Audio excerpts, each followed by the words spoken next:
Hey there. I offer this podcast freely. Your support really makes a difference. To make a donation, visit reneemckenna.com. Welcome to Spiritual Psychology. My name's Renee Lavallee McKenna, and I bring my 30-plus years as a recovering addict and ex-crazy person turned therapist and shamanic healer to bring you snackable teachings on spirituality, psychology, and all things personal growth.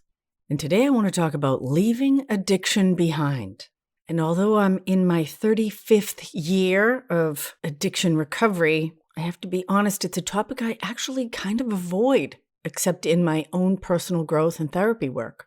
Now, certainly I have worked with countless clients over the years, helping them to dissolve, resolve, and come into their own form of recovery from many types of addictions. And from many perspectives, I suppose I could say I'm an expert in the field of addiction, both personally and professionally. I actually feel that there is a deep mystery around the tremendous suffering and grip of addiction and the process or experience of recovery from it. As verbose as I am, I find it difficult to talk about. But part of my practice is to do difficult things as frequently as I can, just for practice and to keep me in shape. But this is not a comprehensive overview of addiction and recovery. It's just my limited perspective and experience of it. And there are many, many ways to get clean and sober.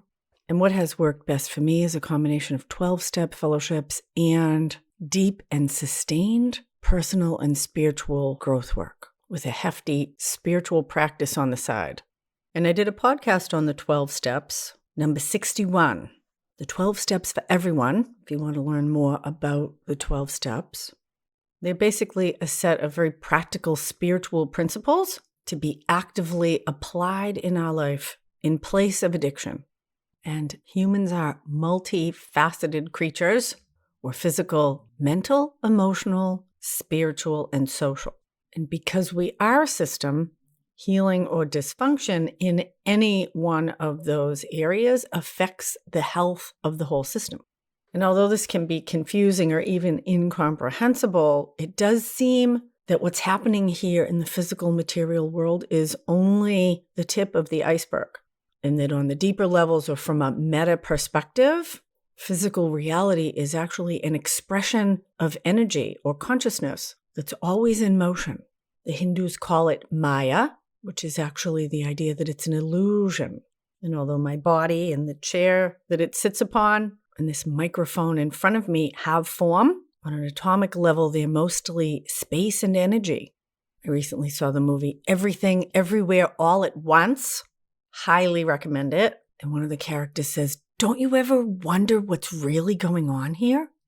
And for much of my life, I've only wondered what's going on here in the most practical way and how it applies to me, usually about how can I have more happiness and less suffering.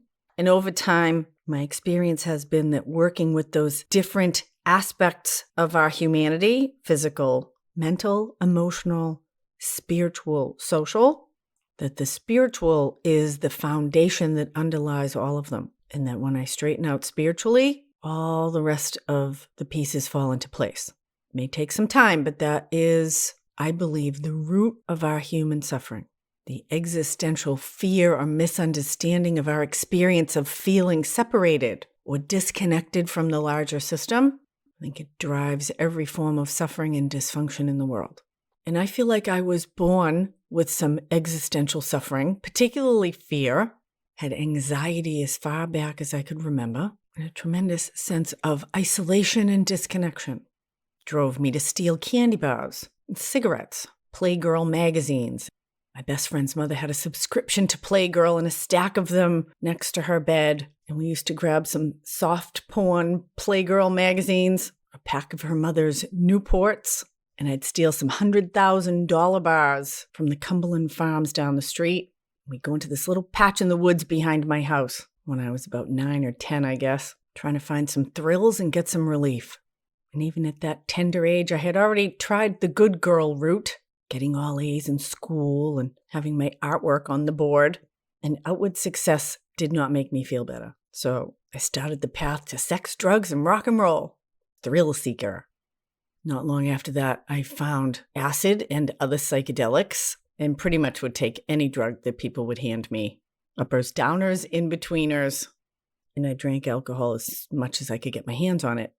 And although I was a daily pot smoker for a really long time, I more loved the social aspect of passing a joint around. I loved selling weed, my first forays into being an entrepreneur. Made me feel kind of cool. Plus, people sought me out, made me feel popular. But pot always made me stupid and paranoid. And if I drank too much and smoked a joint, it would immediately put me into a blackout. But once I discovered there were substances that could change the way that I felt, I didn't really care about anything else. Most of what we do in life, we do to create a felt experience. We work, we buy things, we live places, we have relationships because of how they make us feel. And I gave up on outward success pretty early. It just didn't touch the near terror that I lived in most days. And drugs and alcohol, boys, and being a petty criminal, mixed in with binging and purging food every couple hours, that kept me really busy, medicated and distracted from my soul suffering. And for many years, I felt like distraction and medication was the best that I could hope for. I didn't know that healing and transformation were actually possible, that my fears could be dissolved, that my emotional wounds could be healed, that my unresolved suffering and patterns of dysfunction could truly be resolved. And now I know they can, because they have.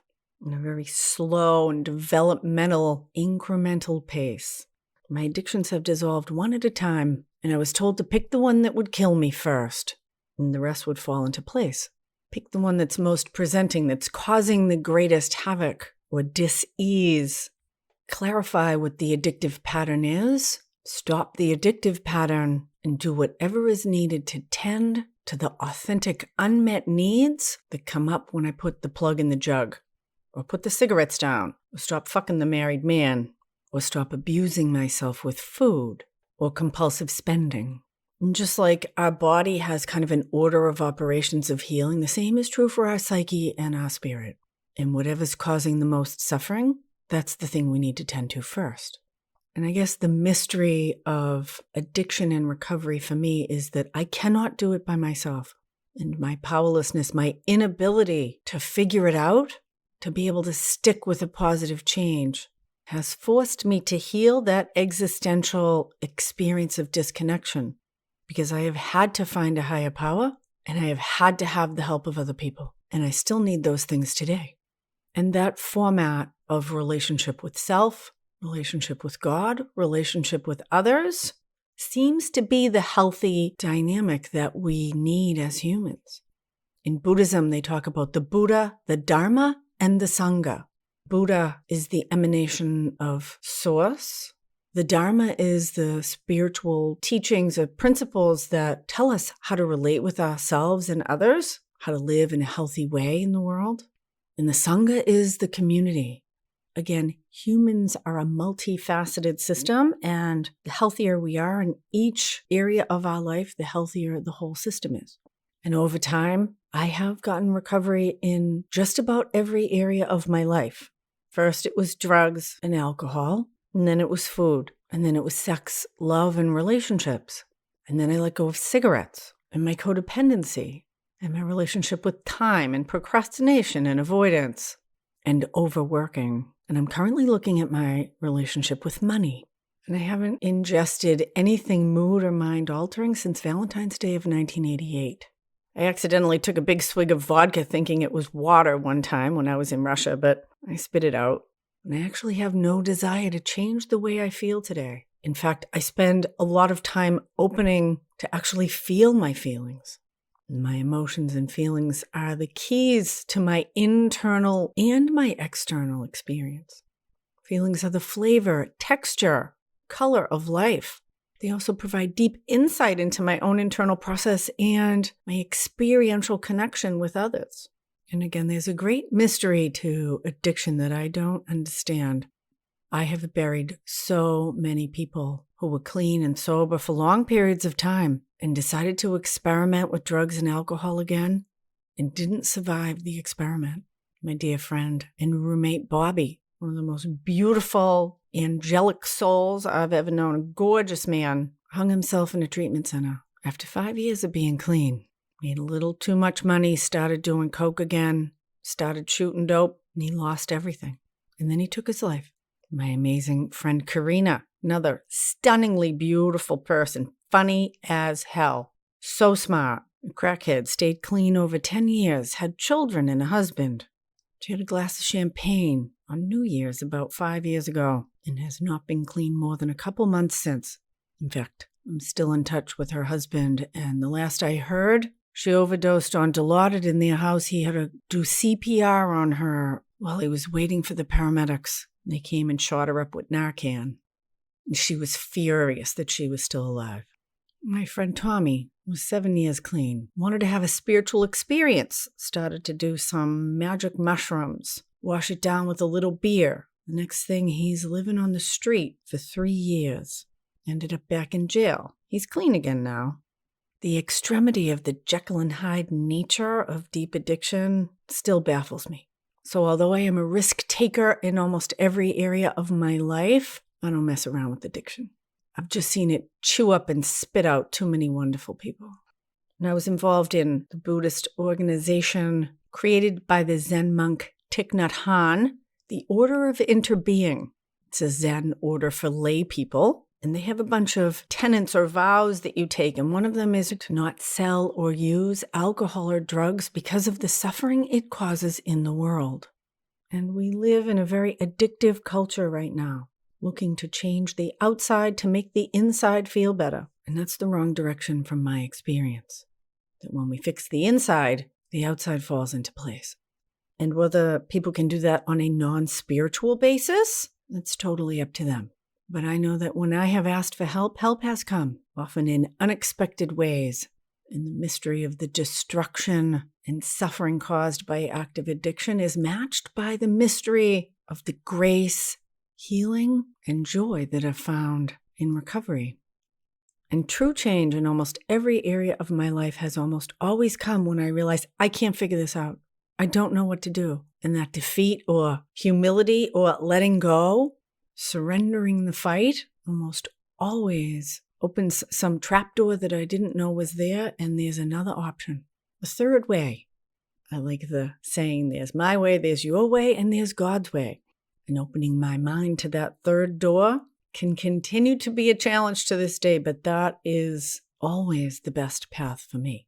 And I usually don't know where that door is leading, but it's my job to walk through that third door. So if you are suffering from any form of addiction, drugs, alcohol, sex, food, money, work, relationship, gambling, freedom is possible. And if you're suffering because of other people's addictions, freedom is possible. But from my perspective, the path to freedom is through that third door of God's way. And I get to give up my way and your way. And if you're suffering, ask for help. The universe is listening. And our job is to pay attention to how that help comes and to accept it and participate in it. Thank you so much for listening. If you want to find out how spiritual psychology might help you in your life, shoot me an email, info@reneemckenna.com. If you like this podcast, I'd be deeply grateful for a 5-star review on Spotify or a couple of nice words on iTunes. I'm doing free workshops on Insight Timer almost every week, my new favorite app. There's a link to my profile in the show notes. And if you want a free download of the first chapters of my book, Allies and Demons, Working with Spirit for Power and Healing, there's a link to that as well. Thanks as always to my generous supporters on Patreon. Blessings on your path until we meet again. This is Renee Lavallee McKenna for Spiritual Psychology.